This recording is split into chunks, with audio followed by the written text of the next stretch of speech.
Friends, welcome to Defence Matrix. तो एक report जो है वो निकल कर आ रही है ट्रिब्यून न्यूज़ सर्विस से, जहां पर ये दावा किया जा रहा है कि मिग-29 यूपीजी की लाइफ को और ज़्यादा एक्सटेंड किया जा सकता है ताकि वो टोटल इंडियन एयरफोर्स की सर्विस में 40 से 50 ईयर्स तक रह सकें।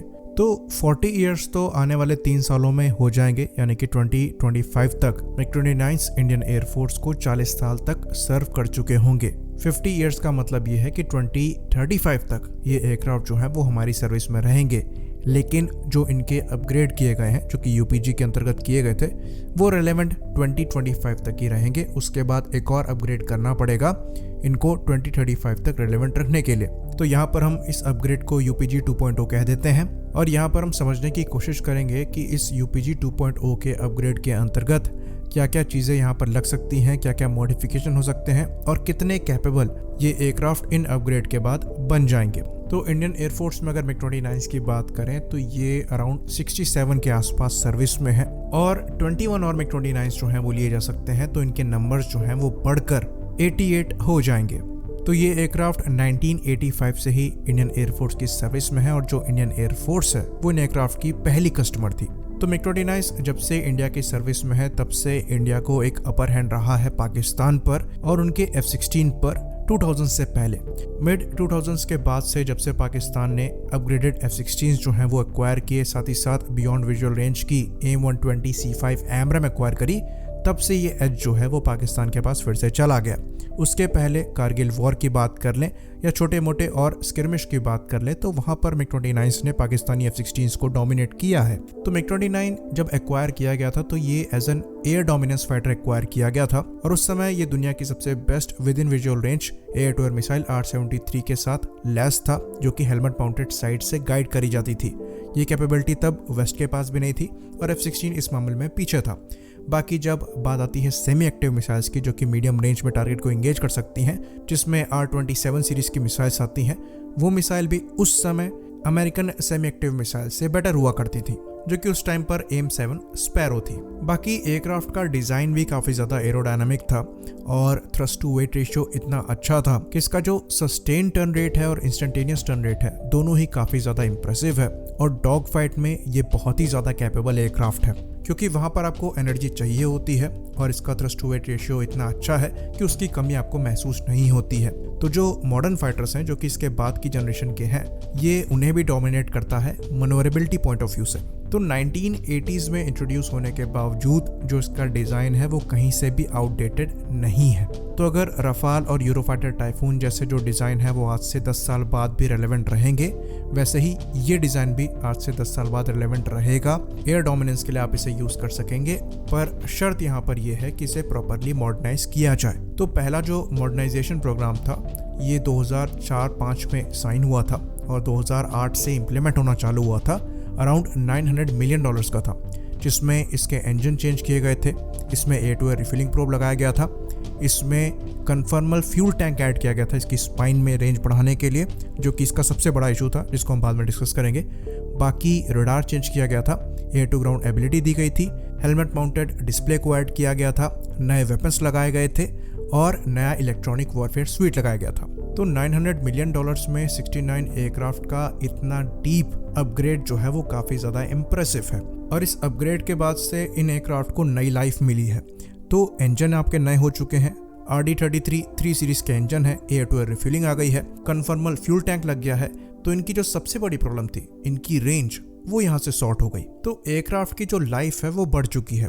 रडार का भी यहाँ पर अपग्रेड हुआ था, एक पल्स डॉपलर रडार यहाँ पर लगाया गया था, जिसे जूक ME कहा जाता है। साथ में एक्टिव मिसाइल R-77 लगाई गई थी यहाँ पर अब समय के हिसाब से BVR मिसाइल्स जो हैं वो ज़्यादा रेंज की यहाँ पर लगनी चाहिए, और रडार जो है वो रिप्लेस होकर एक्टिव इलेक्ट्रॉनिकली स्कैन एरे लगना चाहिए। बाकी जो इलेक्ट्रॉनिक वॉरफेयर स्वीट है, जिसे D-29 कहते हैं, ये भी काफ़ी कैपेबल इलेक्ट्रॉनिक वॉरफेयर स्वीट है। तो बहुत ज़्यादा मॉडिफिकेशन जो है वो यूपीजी 2.0 के अंतर्गत हमें नहीं करने पड़ेंगे, और जितने भी मॉडिफिकेशन करने पड़ेंगे थैंकफुली वहाँ पर किसी भी फॉरेन हेल्प की ज़रूरत नहीं पड़ेगी। तो अब यहाँ पर डिस्कस करते हैं कि हम किस टाइप के मॉडिफिकेशन जो हैं वो एक्सपेक्ट कर सकते हैं। तो पहला जो मॉडिफिकेशन होगा वो डेफिनेटली रडार को लेकर होगा, और उत्तम का ही एक वेरिएंट यहाँ पर लगाया जा सकता है, जो कि एक AESA रडार होगा और हो सकता है तेजस मार्क 2 से ही डायरेक्टली उसे बोरो किया जाए। बाकी मिशन कंप्यूटर भी यहाँ पर इंडियन लगेगा। तो अस्त्र सीरीज की जो मिसाइल्स हैं जिसमें अस्त्र मार्क 1, मार्क 2 और फ्यूचर में मार्क 3 ये भी इससे इंटीग्रेट करी जा सकती होंगी। बाकी जो इसका इलेक्ट्रो ऑप्टिकल सेंसर है ये भी रिप्लेस किया जा सकता है और तेजस मार्क 2 के लिए जो EO सेंसर बन रहा है उसे यहाँ पर लगाया जा सकता है। बाकी सेल्फ प्रोटेक्शन स्वीट जो है वो नेक्स्ट जनरेशन का लग सकता है, जिसके अंतर्गत नेक्स्ट जनरेशन के रडार वार्निंग रिसीवर्स लगाए जा सकते हैं, लेजर वार्निंग रिसीवर लगाए जा सकते हैं, साथ ही साथ मिसाइल अप्रोच वार्निंग सिस्टम लगाए जा सकते हैं जो कि फिलहाल के लिए यहाँ से मिसिंग है और Su-30 MKI के लिए डेवलप किए जा रहे हैं। बाकी कॉकपिट में किसी तरीके के अपग्रेड की ज़रूरत नहीं पड़ेगी क्योंकि पहले से ही सेमी ग्लास कॉकपिट जो है वो यहाँ पर लगाया गया है और हेलमेट माउंटेड साइड भी जो है वो इजरायली लगी है जो कि लेटेस्ट जनरेशन की है, तो वहाँ पर किसी तरह के मॉडिफिकेशन की ज़रूरत नहीं पड़ेगी। तो इन लिमिटेड मॉडिफिकेशन से भी ये एयरक्राफ्ट काफ़ी ज़्यादा लीथल हो जाएगा। बाकी कम्युनिकेशन सिस्टम को भी यहाँ पर इम्प्रूव किया जा सकता है और सॉफ्टवेयर डिफाइंड रेडियोस को लगाया जा सकता है।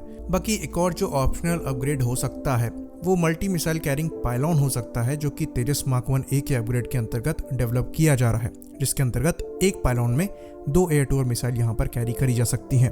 तो जैसे कि हम जानते हैं MiG-29 में 7 पायलॉन है, 3 विंग पर है और एक जो है वो सेंटर पायलॉन है जहां पर फ्यूल टैंक ही कैरी किया जाता है। तो MiG-29 की जो वेपन कैरिंग कैपेसिटी है वो थोड़ी लिमिटेड है। बाकी अब रेंज एक्सटेंड हो चुकी है तो ये भी एक्सटेंड करी जा सकती है, जिसके अंतर्गत मल्टीपल वेपन कैरिंग पायलॉन जो है वो इंट्रोड्यूस किए जा सकते हैं। तो एयर टू एयर कॉम्बैट में डेफिनेटली ये चीज़ जो है वो एज प्रोवाइड करेगी, पर ये अभी ऑप्शनल है क्योंकि यहाँ पर भी डीप स्टडी करनी पड़ती है एरोडायनामिक्स को लेकर और वहाँ वेरिफिकेशन के बाद ही ये चीज़ जो है वो इंटीग्रेट करी जा सकती है। तो ये कुछ इस तरीके का मॉडिफिकेशन है कि इनके बाद आप इन्हें 2035 से भी थोड़ा ज़्यादा पुश कर सकेंगे और ये रेलेवेंट भी रहेंगे, पर ऐसा ना करना पड़े तो ही बेहतर। समय रहते ही इन्हें तेजस मार्क 2 से या फिर MRFA कंपटीशन के अंतर्गत जो भी एयरक्राफ्ट चूज किया जाता है उससे रिप्लेस कर दिया जाए तो बेहतर। पर ये चीज़ भी हम यहाँ पर ऐड करना चाहेंगे कि लद्दाख स्टैंड ऑफ के दौरान इन एयरक्राफ्ट की जो परफॉर्मेंस है वो काफ़ी ज़्यादा इंप्रेसिव रही है।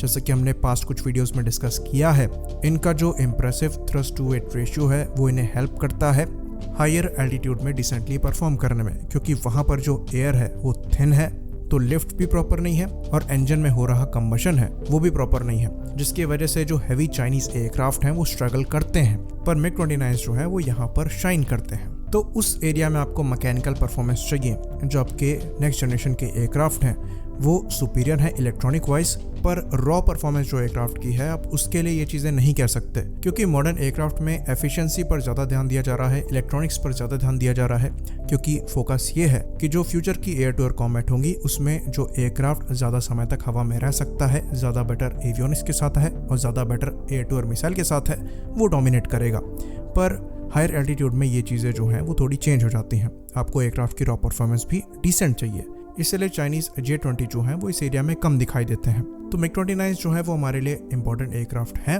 और नियर फ्यूचर में भी रहेंगे। आई होप इन्फॉर्मेशन क्लियर हो। इसी बात पर हम इस वीडियो को ख़त्म करेंगे। लाइक करिए, सब्सक्राइब करिए